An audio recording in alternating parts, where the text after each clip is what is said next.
Another way to find or to describe the absolute value transformations or the transformations of your f of x, your original f of x, with respect to absolute value is to find the absolute value of each of our x. So this means that all our x parts there, or all of the x components there, will be changed. So this will lead you to have g of x is equal to the absolute value. Space is not enough.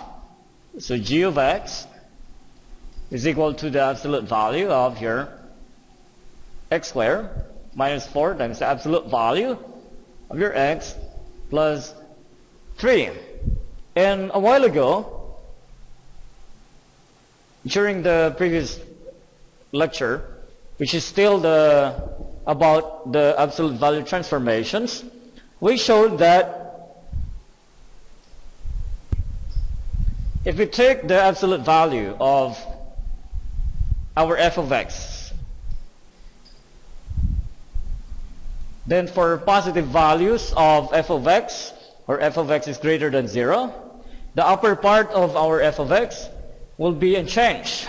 But for the negative parts of our f of x, then the one below, the y values below, or the y values that are negative, will be reflected on the positive xy values. So we will have an investigation now on what happens when our absolute value will be embedded on all the x components of our f of x.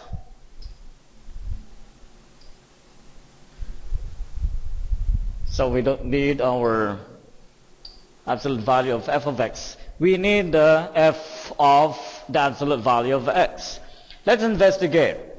This is to the right is our values for the original function f of x, and this is the graph that you can see.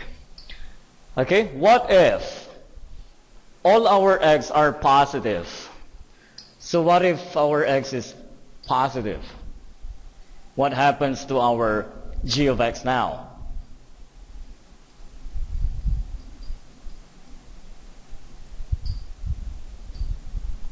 So if x is non-negative, let's say non-negative, not positive, okay? It includes 0. So if you include 0 in the computations for this, you can notice that the result will still be the positive y values here that you see. Okay? This will give you this.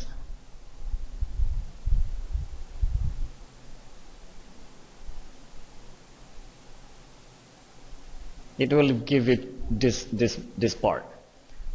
Okay? The value of f will remain unchanged. So f of x will remain unchanged. 4x is greater than or equal to 0. It's still the same. But what if? So g of x is unchanged.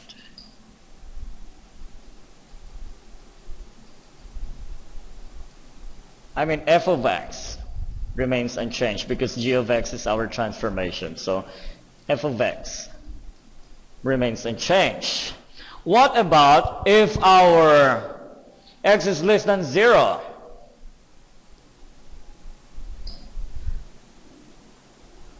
So g of x is equal to, this is the first one, f of x, where our x is non-negative. This part. So what if our x is less than 0? So if x is less than 0,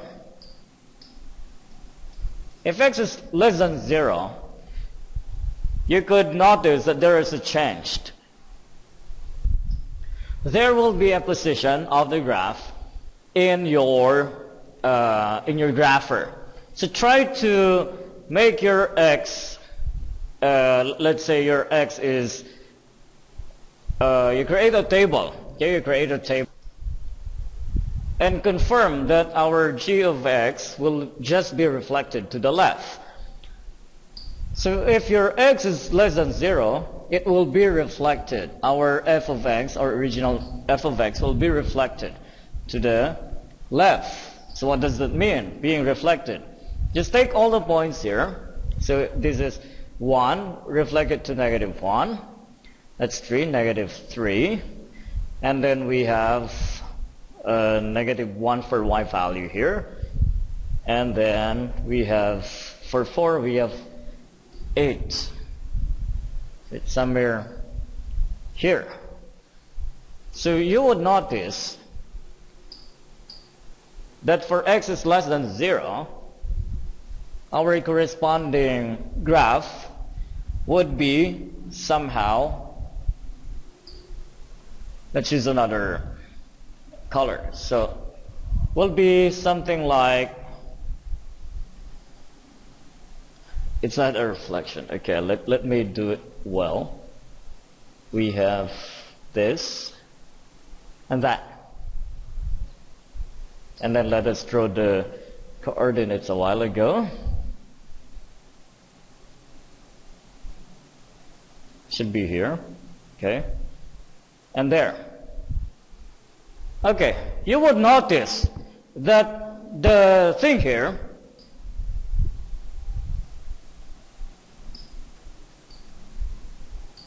this thing here,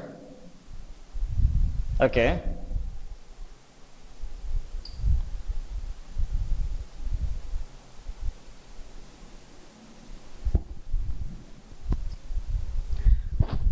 this part there on the left side disappears. It doesn't reflect anymore in here. See, there's nothing, there's no line that you can see on the right side.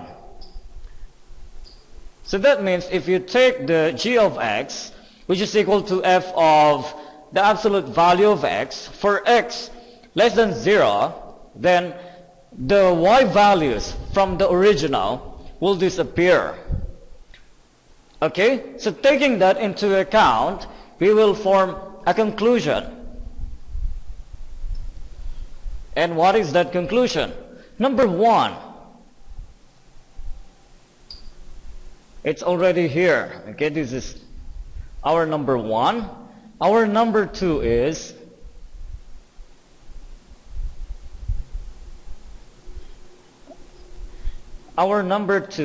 when x is less than 0, then our g of x is equal to f of the absolute value of x. Okay?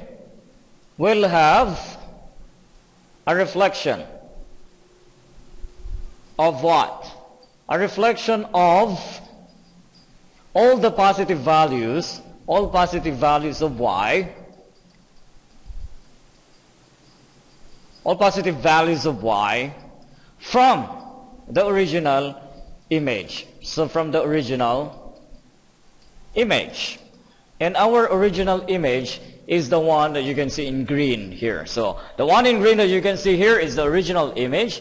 And as you can see on the left side, that means that our x is less than 0. Whereas we take the g of x is equal to f of absolute value of x, then it just gives you this graph in violet here, the curve in violet here. So we cannot see the reflection of the negative side here because it is absolute value. Okay? So that's for the x less than 0. So what does that mean? It means that the original image disappears. So the original y image on the right disappears. As you can see in the filled box here, the original y values for the original function f of x disappears. So this is our conclusion. number 1 for positive values of x, and we take g of x is equal to the absolute, or the g of x is equal to the f of the absolute value of x, then our conclusion gives us that g of x is equal to the original f of x function. And for g of x, which is equal to f of the absolute value of x, for x is less than 0, our g of x graph would look like the violet curve here, and the part wherein from the original image, which is in the green, this part here will be erased, or will be totally be erased from the graphing. So that's our second conclusion for this transformation of absolute value. And this will give us another line which states that our g of x is indeed a function of different functions. We have f of x. Our g of x will be equal to the original if our x is non-negative. So if x is less than or greater than or equal to 0. And negative f of x,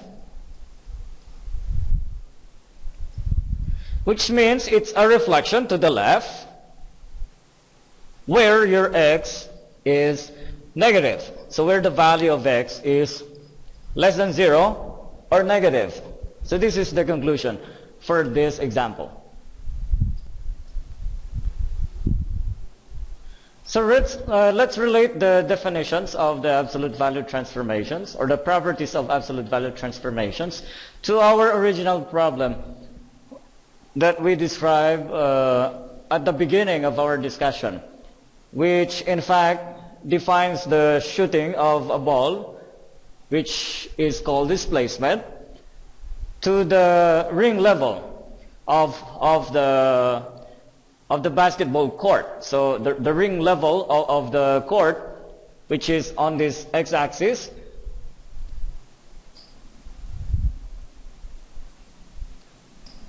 okay, on this axis, right? This is our ring level. And these y values here represent our displacement.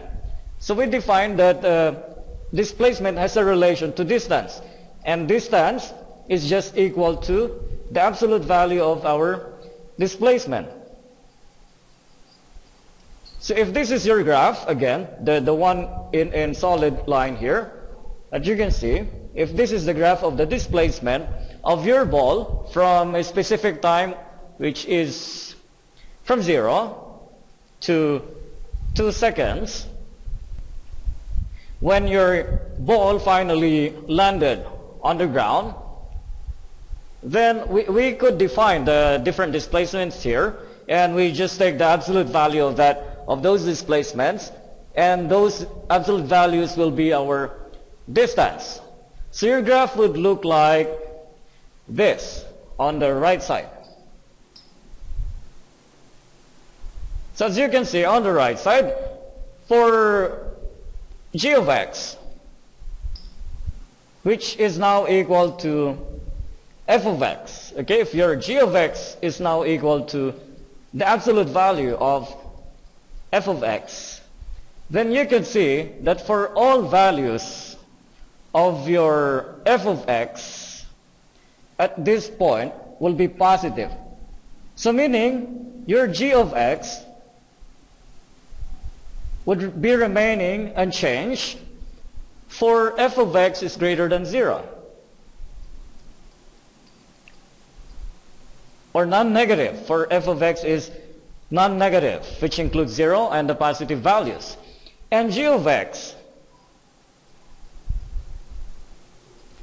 will have the corresponding reflection on top. So you can see this top portion here. That would reflect your g of x for f of x less than 0.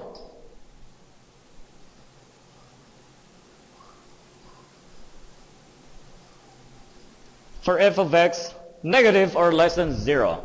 So that is the representation. You cannot get now the negative part. You cannot see the negative portions of the original graph. These displacements that were once here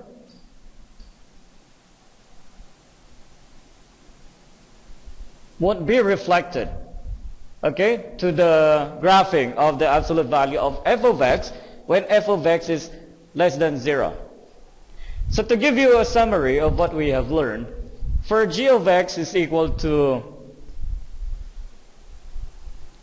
so this is the summary of what we have learned, and it also defines a property for absolute value transformations.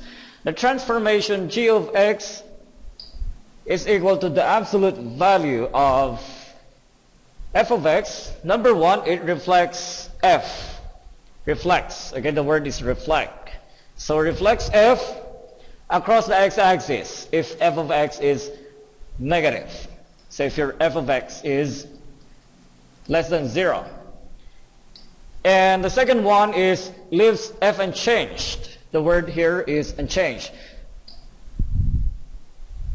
If f of x is non-negative. So if your f of x is non-negative, meaning it's greater than or equal to 0. So for an illustration, let me give you a sketch of the illustration. If this is your f of x, okay, then the ones below, the portion below, will not be reflected in the absolute value transformation. So what we will get is just the portion above, this portion, and this portion. And for f of x is less than 0, then this portion that you see here, below, the one in yellow, will be reflected above. So across the x-axis. This is our x-axis. This is our x-axis. This is our y-axis. So this is the complete transformation for absolute value of f of x. Now what about the transformation for g of x is equal to the absolute value, or f of the absolute value of x, wherein all of the x values will now be transformed to an absolute value unit. So the first conclusion there is, and this is what I have shown you a while ago, it leaves f unchanged for non-negative values of x. So for x is greater than or equal to 0, it's non-negative, then our f of x is still the same. Okay? Now for the part wherein we have to get the negative values of x, so for x is less than 0, it reflects the part of our graph. So the word here again is reflect. Reflects. Okay? The part of the graph for positive values. Meaning for only positive values. So it has to eliminate something of x to the corresponding negative values of x. And therefore, with respect to this one, reflecting the part of the graph for positive values means we have to eliminate some part of f which are negative. And I have shown you this in the explanation. So as a simple sketch here, we have our x and y coordinate here. And let's say we have the same graph. And I have shown you this already. Let's take another graph. A better one. So let's say like that. So this one, for x greater than or equal to 0, first one, this will be unchanged. Meaning, we just have to reflect this across the y-axis. So it will be like that. Right? As you have seen previously. But take note of this.